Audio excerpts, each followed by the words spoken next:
আমাদের কাছে প্রশ্ন এসেছে যে আকিকার পশু জবাই করার সময় কি দোয়া পড়বে।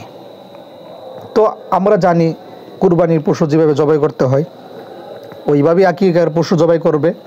তবে আকিকার পশু জবাই করার সময় এই দোয়াটি পড়বে যে আল্লাহুম্মা হাযিহি আকিকাতু ফুলান ইবনে ফুলান ফাতাকাব্বালহু, অর্থাৎ হে আল্লাহ এই পশুটি, এই আকিকাটি অমুক ইবনে অমুক, অর্থাৎ অমুকের ছেলে অমুকের পক্ষ থেকে পশু জবাই করা হচ্ছে, আকিকা করা হচ্ছে, সুতরাং আপনি তা কবুল করুন।